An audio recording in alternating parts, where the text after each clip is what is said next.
A obesidade em todo o mundo quase triplicou desde 1975. Hoje, a maior parte da população mundial vive em países onde o sobrepeso e a obesidade matam mais pessoas do que o baixo peso.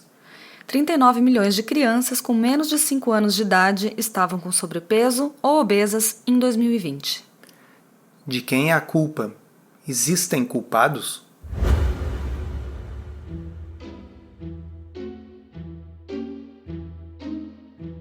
Comida sem filtro. Saúde, low carb, estilo de vida, evidências científicas e, claro, nossas opiniões. Toda semana um episódio novo e gratuito para você. Comigo, Dr. Souto. E comigo, Sari Fontana.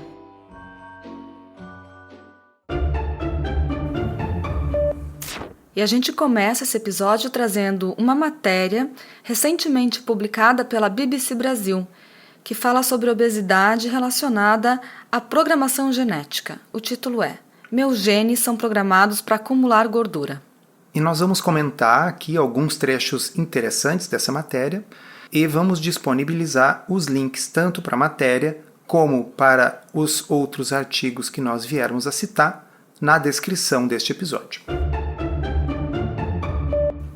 O texto da BBC diz assim: profissionais de saúde dizem que é hora de a obesidade ser vista como uma doença causada pela genética, biologia e pela maneira como vivemos hoje. Uma nova pesquisa reforça a crescente opinião científica de que obesidade saudável não existe. O estudo mostra que quem está muito acima do peso tem 66% mais risco de desenvolver doença crônica dos rins. Bem, olha só, pessoal, não é novidade a ideia de que obesidade tenha que ser vista como uma doença crônica. A gente já comentou isso em outros episódios, mas é interessante que isso esteja se tornando uma visão mainstream, porque existe essa ideia de que se nós encararmos a coisa apenas como uma questão de opções pessoais, você está colocando sobre os ombros da pessoa toda, entre aspas, a culpa e a responsabilidade. E a gente sabe que não é assim. Todos conhecem, todos têm um amigo, um parente que não cuida nada do que come e se mantém magro, e a gente também conhece, ou a gente é uma dessas pessoas que precisa cuidar muito para não engordar demais. Obviamente, nós somos diferentes no que diz respeito a essas coisas, e acho que a matéria coloca de forma muito bem embasada e de forma muito convincente. E uma das coisas que eles utilizam, que faz parte do bom jornalismo, né, é contar uma história. Então eles contam uma história de uma mulher com obesidade mórbida que aos 16 anos ela resolveu pela primeira vez tentar emagrecer. E ela fez isso como? Com uma dieta de 800 calorias, que consistia em beber um tipo de milkshake o dia inteiro. No verão, antes de começar as provas de conclusão do ensino médio, ela havia passado do tamanho 42 para o 38. Na época, o resultado a fez se sentir ótima. E aqui eu salientei e botei em negrito aqui, mas internamente ela sabia que isso também significava o início de anos e anos de dieta sanfona. E claro, quem é que vai conseguir manter o resultado de uma dieta de 800 calorias que consiste em beber milkshakes o dia inteiro? Então sim, ela estava certa, ela internamente já sabia. Mas será que isso significa que é impossível perder peso e manter? Ou que é impossível perder peso e manter com uma dieta de 800 calorias por dia de milkshakes? É uma dieta líquida ainda, né? Muito complicado.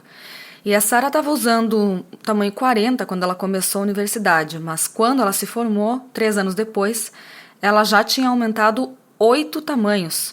O seu estilo de vida, que consistia em beber e comer tarde da noite, a impediu de manter o peso sob controle. Isso é o que diz a matéria, né? É, mas aqui eu já penso o seguinte: e se ela bebesse e comesse tarde da noite, mas o que ela bebesse e comesse tarde da noite fossem coisas que não favorecessem o ganho de peso? Sim. Então eu acho, e a gente vai ver isso nas nuances da matéria à medida que a gente for apresentando para vocês, que ninguém comenta que existe um tipo de dieta que te dá mais saciedade e diminui a fome. Basicamente, passa a ser um problema de é fast food ou não, ou a pessoa come tarde da noite ou não, ou a questão de ter que restringir calorias ou fazer exercício em excesso. Parece que o grande elefante branco da sala no qual ninguém toca, ninguém fala, é que existe uma forma de se alimentar que aumenta a saciedade. Mas vamos adiante. Cientistas descobriram que o peso muda de maneira diferente de pessoa para pessoa, conforme as suas características genéticas, ainda que elas comam a mesma quantidade de calorias. Tem uma matéria no blog do Dr. Souto, né, que fala sobre galgos e bacês. A gente já citou ela em algum outro episódio, mas eu acho que vale a pena trazer de novo, porque fala justamente disso, do quanto as características individuais interferem no acúmulo de gordura. Isso. Aquela matéria falava das diferentes raças de cães, que sabidamente algumas têm tendência ao ganho de peso e outras são naturalmente magros. Mas naquela matéria eu também citava alguns estudos, e eu vou ler uns entre aspas aqui para vocês. Em humanos, há uma concordância de aproximadamente 90% entre gêmeos idênticos no que diz respeito à gordura corporal. Ou seja, quase 90% da quantidade de gordura que você tem no corpo é determinada geneticamente. Mais do que isso, a eficiência energética, que significa o seguinte, pessoal: o quanto a perda de peso prevista durante uma restrição calórica concorda com a perda observada. Algumas pessoas simplesmente perdem mais peso do que seria o previsto e outras perdem menos. Esse fenômeno também é geneticamente determinado em 77%. Mas o contrário também foi demonstrado, que a genética influencia a resistência ao ganho de peso em pessoas que recebem 1.000 calorias a mais todos os dias, uns ganham peso e outros não. Isso, o estudo original que dá origem a esses números, ele está citado lá na postagem do blog, a gente vai deixar a postagem aqui na descrição do episódio. E esta última frase que a Sari falou ajuda a explicar aquele seu amigo, aquela sua amiga que parece que come de tudo e não engordam. Tem a ver com a termogênese adaptativa, ou seja, literalmente essas pessoas ficam mais quentes e irradiam mais calor para o ambiente quando elas comem mais calorias. Então não é que as calorias desaparecem, como eu costumo dizer, numa fenda espaço-temporal e saem do nosso universo. Não, existe uma explicação física e biológica. O fato é, as pessoas são diferentes e existem pessoas que têm uma genética favorável à obesidade e a concordância entre gêmeos idênticos é da ordem de 90%. Então sim, a genética influencia muito.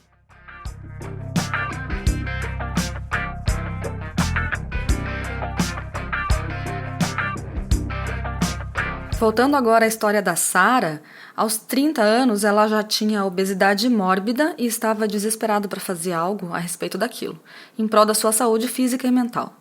Então o que ela decidiu? Ela embarcou num projeto de 1 ano com um personal trainer e completou uma prova de triatlon, nadando 1,5 km, pedalando mais 40 km e correndo 10 km.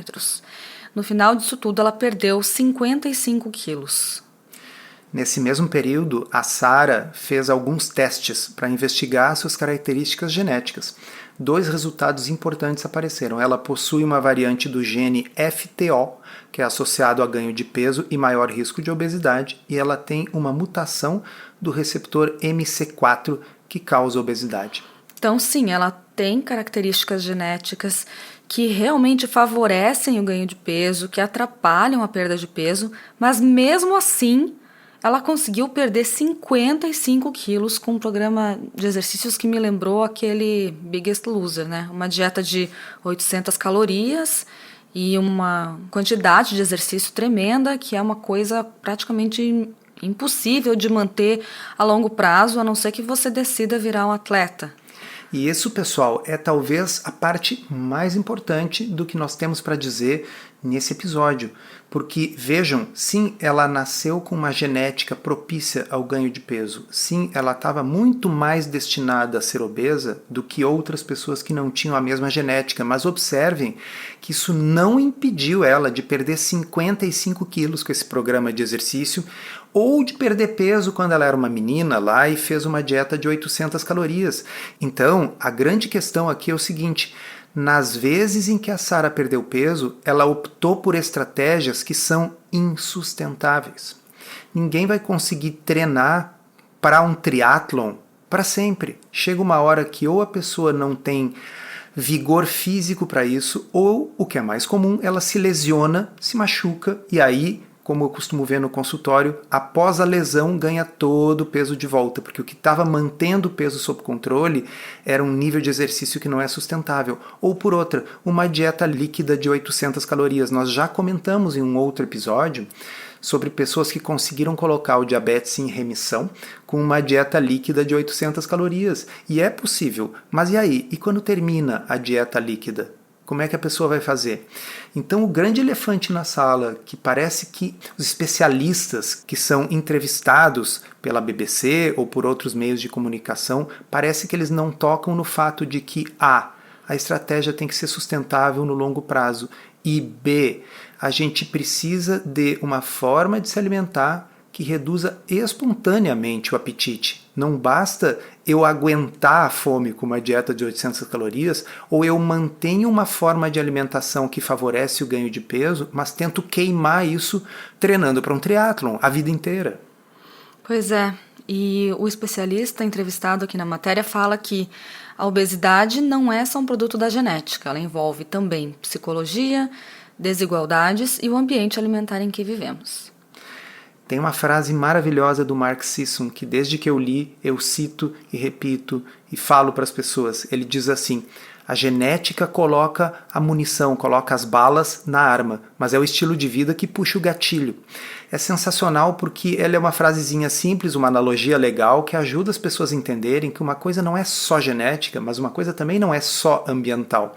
Você precisa sim das balas, então uma pessoa que não tem a genética para ganho de peso, o gatilho do ambiente alimentar ruim em que a nossa sociedade nos coloca não vai ser suficiente para disparar, porque as balas, a genética, não estão ali. Por outro lado, você pode ter todas as balas, mas se você não puxa o gatilho, você não está destinado a ter obesidade mórbida. A genética existe, infelizmente em alguns casos joga contra, mas ela não é determinante do destino das pessoas. Existe uma parte muito importante que a gente consegue sim influenciar. Bem, segue o autor da reportagem e eu leio aqui entre aspas. Portanto, mesmo que uma pessoa consiga perder vários quilos fazendo dieta, o corpo tem a memória do peso anterior e a luta para voltar para ele. É fato. Isso aí tá na postagem do blog escrita anos atrás, que vocês vão ler, que tem um nome para isso, chama set point de peso, né? É o peso que o seu corpo considera normal. Se você não fizer esforço, é naquele peso que ele vai ficar. Mas veja, é justamente por isso, por este motivo, que a estratégia alimentar que gera um déficit calórico espontâneo precisa ser adotada como estilo de vida. Não adianta uma dieta que tenha início, meio e fim, que é o que vai acontecer com uma dieta líquida de 800 calorias de shake, não pode ser mantida como estilo de vida. Esses dias, numa live, eu fiz um comentário, uma analogia que eu acho que se aplica, que dizia assim, ó, não adianta a gente lutar contra determinados instintos que são primitivos.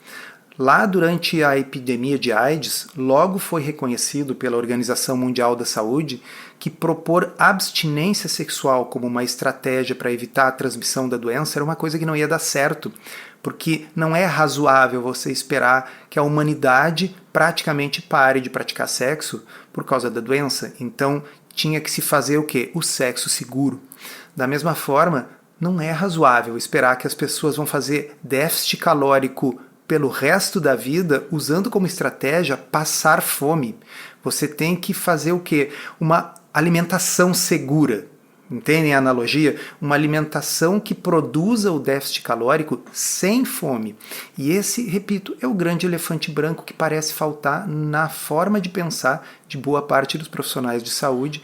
E nessa matéria que é uma matéria boa, é uma matéria bem escrita, mas, sabe, às vezes eu faço um Ctrl F e procuro para ver se tem alguma coisa falando em saciedade, baixo carboidrato, alta proteína. A gente não encontra.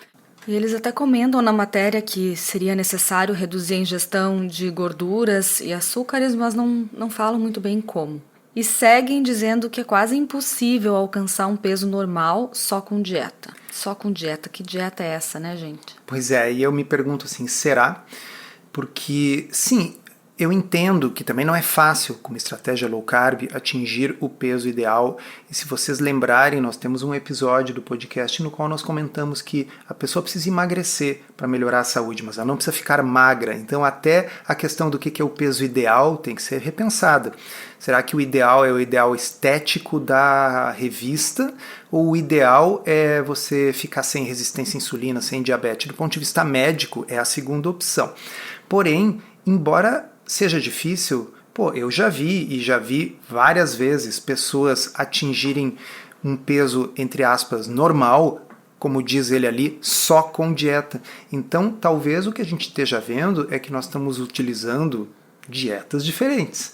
Então, sim, se a dieta é a mesma que fez você ficar obeso, porém em quantidade menor, eu acho difícil ter sucesso no longo prazo, porque infelizmente, em geral, é o que a gente vê. A pessoa vai continuar comendo de 3 em 3 horas, ela vai continuar baseando a dieta dela em 50, 60% de carboidratos, o que deixa pouco espaço para proteína e gordura, que são mais saciantes, e aí você pega a mesma estrutura dietética que fez com que essa pessoa atingisse o nível de obesidade e diz, olha, você vai comer isso aqui, porém você agora vai contar calorias. Contar calorias como estilo de vida, eu acho muito complexo, eu acho muito difícil. O exemplo que eu sempre dou é fácil quando você chega num buffet, olhar e rapidamente determinar o que é proteína e o que é carboidrato. E se você evitar os carboidratos e focar nas proteínas, você vai ter uma dieta que é mais saciante e vai induzir espontaneamente uma redução do seu consumo calórico. Agora, se você tiver que contar calorias, e aí como é que você faz no buffet? Tem que pesar as coisas uma por uma para saber quanto de cada coisa você está colocando? E como é que você vai saber exatamente quantas calorias tem em cada prato se o preparo não foi seu em casa? A contagem de calorias fora de uma situação altamente controlada, eu acho ela bem mais complicada enquanto heurística do que simplesmente determinar quais os alimentos que são ricos em carboidrato e quais os que são ricos em proteínas. Para você que gosta do formato em áudio e quer um guia completo para desvendar a dieta low carb, conheça o Podcurso Low Carb da Teoria à Prática. São mais de 20 horas de conteúdo exclusivo para ouvir onde e quando quiser. Se você precisa de um verdadeiro passo a passo para emagrecer e transformar sua saúde, ele é para você. Chega de dúvidas e frustração. Agora é hora de ver resultados. Vem com a gente aprender tudo sobre low carb da teoria à prática. Acesse drsolto.com.br/podcurso. Vale lembrar que para algumas pessoas é necessário, em alguns casos é necessário uma cirurgia bariátrica. A gente está falando aqui de obesidade mórbida, como é o caso da personagem da matéria, a Sara. Ela não quis fazer a bariátrica ainda. Ou até mesmo o uso de medicamentos. Mas mesmo que sejam usados medicamentos ou que seja optado por fazer uma intervenção como uma cirurgia bariátrica, isso não vai funcionar a longo prazo sem que haja também uma intervenção dietética eficiente, certo? Certíssimo. A gente sabe que existe uma incidência de reganho de peso bem significativa depois da cirurgia e a maioria das vezes são pessoas que estavam sob a ilusão de que a cirurgia permitiria com que elas comessem da forma como elas gostam e preferem, ou seja, eu vou poder comer o que eu quero, porque agora eu fiz a cirurgia, que o meu estômago fica pequeno, vai diminuir a absorção. E o fato é que com o passar do tempo existem adaptações do aparelho digestivo depois da cirurgia. Então a cirurgia ela é muito eficiente na restrição do consumo calórico por 1 ano e meio, até 2 anos. Mas se a pessoa não modificar a forma como ela se alimenta, infelizmente é possível que ocorra o reganho. Então, sim, há situações, especialmente das pessoas com muitas comorbidades, alguém que está com diabetes de difícil controle, hipertensão de difícil controle, enfim, pessoas que estão numa situação de risco, no qual a cirurgia bariátrica está absolutamente indicada e salva vidas. Mas é necessário, e por isso que os serviços que fazem bariátrica sempre têm junto acompanhamento psicológico, psiquiátrico e nutricional, é necessário que a pessoa entenda que ela não estará liberada para comer o que quiser depois. Ela vai ter que mudar o seu estilo de vida alimentar. E, infelizmente, boa parte dos serviços que fazem cirurgia bariátrica simplesmente recomendam controle de porções depois. E aí eu sempre me pergunto, nossa, não seria tão melhor realmente a gente ensinar as pessoas a adotar uma forma de se alimentar que diminua o apetite depois. O fundamental para o controle dessa patologia no longo prazo é o controle do apetite. Como você disse, Sari, medicação tem papel nisso, mas existe uma forma de se alimentar que tende a controlar o apetite naturalmente. E um último ponto que eles trazem nesse artigo que eu acho sensacional e a gente precisa ressaltar é que culpar uma pessoa por sofrer dessa doença vai contra as evidências científicas. Abre aspas. Se culpabilizar funcionasse, já teríamos uma sociedade magra. Todos que sofrem de obesidade foram culpabilizados diversas vezes, seja pelos médicos, pelos vizinhos, a família ou a sociedade em geral. Isso não funciona. Por favor, parem. Esse é um ponto muito, muito importante. Quando eu li o Gary Taubes, O Porquê Engordamos, pela primeira vez, eu acho que foi o que mais me chamou a atenção e eu nunca vou esquecer isso, a forma como ele aborda isso, que não necessariamente a pessoa que está engordando ela é uma fracassada porque ela não tem força de vontade, ela não consegue seguir as recomendações de comer menos e se exercitar mais. Se isso fosse fácil, não haveria tanto obeso no mundo. Então a gente precisa sim reconhecer a obesidade como uma doença multifatorial que tem sim um aspecto social, um aspecto que envolve mudança de hábitos, mas tem outros fatores também que precisam ser avaliados em conjunto. Eu acho que vale, inclusive, eu ler rapidinho para vocês um trecho que está lá no meu blog, mas que na realidade é uma coisa que eu tirei do Taubes. E o trecho é de uma postagem que se chama Será que a culpa é do gordo? E ele diz assim, Susan Sontag escreveu em 1978 um ensaio denominado A Doença como Metáfora. Nesse texto, a autora discute câncer, tuberculose e a mentalidade de culpar a vítima, que acompanhava essas condições em diferentes épocas. É nesse contexto que ela escreve teorias de que doenças são causadas por um estado mental e que podem ser curadas apenas pela força de vontade são sempre um índice do quanto ainda ignoramos sobre as causas físicas das mesmas. Sensacional essa frase, né? Num outro artigo, eu li do autor um comentário que era muito interessante. Ele dizia, a gente não espera de uma pessoa com depressão maior, depressão clínica, que ela simplesmente decida ser feliz. Para com isso, fica alegre. Né? A gente sabe que é uma condição de doença que não depende apenas de força de vontade. Então, simplesmente pegar para o indivíduo que está obeso, que a gente viu que 90% da adiposidade tem um componente genético, e dizer, por que você não faz que nem eu e simplesmente emagrece? Como assim que nem eu? Quando, na verdade, é bem possível que você e ele até comam de formas parecidas, só que a genética de vocês dois é separado, isso não ajuda. Então, como disse a Sari, simplesmente a gente mudar o discurso, entender a obesidade como uma patologia, como uma condição crônica, nos ajuda a ver que o tratamento, primeiro, tem que ser um tratamento que suprima espontaneamente o apetite e segundo, que isso tenha que ser de longo prazo. Por quê? Porque esse set point aumentado de peso, ele não vai mudar. A pessoa vai sempre ter uma tendência a ter mais peso. Sim, por um lado, é chato a gente ter que admitir que a pessoa sempre vai ter que cuidar o que come. Por outro lado, o que a gente defende aqui é que essa forma de comer não precisa ser acompanhada de fome e pode ser feita de uma forma tal e com comida de verdade que seja gostoso, seja saboroso, seja sustentável e que você possa fazer em casa, no restaurante ou em viagens. Por isso que quem acompanha lá o meu Telegram, no DR Solto, vê que volta e meia eu posto pratos aleatórios de comida para mostrar, olha, isso é o que eu estou comendo num restaurante, isso é o que eu estou comendo em casa, isso é o que eu estou comendo na casa da minha mãe. Né? É comida normal, é comida de verdade, mas vocês olham as fotos e dizem assim, puxa, é gostoso, eu comeria esse prato. Não é assim como olhar, nossa, que emocionante, né? Um shake de 200 calorias.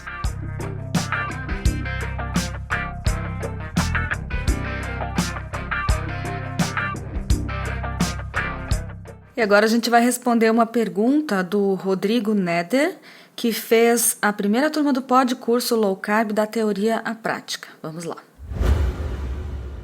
Bom dia, fiz o primeiro curso de vocês, emagreci 12 quilos, faz 8 meses que estou na low carb, todos os meus exames estão excelentes, com exceção da glicemia que sempre gira em torno de 105, a glicada em 5,1%. O médico que eu passo diz que estou pré-diabético e pede para eu reduzir açúcar, porém eu já não consumo açúcar. E pelo que eu entendi das explicações, eu estou normal. Eu só queria apenas confirmar. Muito obrigado e parabéns pelo excelente trabalho. Primeiramente, Rodrigo, parabéns pelo sucesso aí com a perda de peso. Obrigado por nos prestigiar no Podcurso. Isso que você está descrevendo é um negócio bastante comum, é uma pergunta importante e vai ajudar muita gente. O que acontece? Não é raro quando a gente está fazendo uma dieta low carb ou mesmo um jejum prolongado, tá com a glicemia levemente elevada de manhã. Eu tenho uma postagem no blog chamada Por que a glicemia de jejum pode aumentar? E é uma postagem de setembro de 2013, ou seja, não é novidade, isso é um fenômeno bem conhecido, está descrito na literatura. O que acontece? A pessoa, quando passa a usar a própria gordura como fonte de energia, a glicose que o fígado fabrica em jejum deixa de ser usada pelo músculo, porque o músculo está usando preferencialmente a gordura. Então, de manhã, especificamente de manhã, há uma pequena elevação da glicemia, um pouco acima de 100. Como a gente saber se isso é um pré-diabetes, um problema, como o seu médico acha, ou se isso é uma coisa normal ou fisiológica? Nós vamos deixar o link da postagem, mas a explicação é a seguinte. Numa situação patológica, numa situação de resistência à insulina característica de doença, nestas situações tudo está piorando. A glicemia de jejum está aumentando, a hemoglobina glicada, que dá a média da glicose nos últimos 90 dias, está aumentando, a sua está maravilhosa, 5,1 é um espetáculo, de 5,7 para cima é pré-diabetes, você está extremamente longe do pré-diabetes. Os médicos não costumam medir insulina, mas é um exame que eu considero fundamental, então a insulina vai estar diminuindo à medida que a pessoa fica mais saudável. Quem tem pré-diabetes costuma ter síndrome metabólica, ou seja, gordura no fígado, HDL, que é o colesterol bom, baixo, triglicérides aumentados. Então, uma glicemia acima de 100 no contexto dessas alterações que eu falei é sinal de pré-diabetes. Uma glicemia um pouquinho acima de 100, na qual o resto está todo bom ou está todo melhorando em relação aos exames anteriores, é um indicativo de normalidade. E eu vou dar o exemplo mais óbvio de todos. Num jejum prolongado, um jejum de 24 horas, por exemplo, a mesma coisa acontece. Se fosse uma coisa decorrente de problema, de doença, como a gente esperaria que a glicemia de jejum aumentasse de manhã se a pessoa está 24 horas sem comer nada? Obviamente não é a comida, não é pré-diabetes, não é nada disso, é simplesmente a chamada resistência à insulina fisiológica, na qual o corpo está usando a própria gordura, seja porque é uma dieta pobre em carboidratos, seja porque é um jejum prolongado. Então, mais uma vez, parabéns aí pelos resultados excelentes, e quem tiver dúvida com relação a este assunto, tem o linkzinho da postagem aqui na descrição do episódio. Encerramos assim esse episódio do Comida Sem Filtro, que foi idealizado, roteirizado e produzido por nós. Se você gostou, divulgue para os seus amigos e inscreva-se na sua plataforma preferida para não perder nenhum episódio. As informações contidas neste podcast são apenas para fins informativos e podem não ser apropriadas ou aplicáveis às suas circunstâncias individuais. Este podcast não fornece aconselhamento médico ou profissional e não substitui a consulta com um médico ou nutricionista. Não use este podcast para diagnóstico ou tratamento médico. Qualquer sugestão é apenas uma recomendação geral, que não é específica para qualquer pessoa ou doença em particular.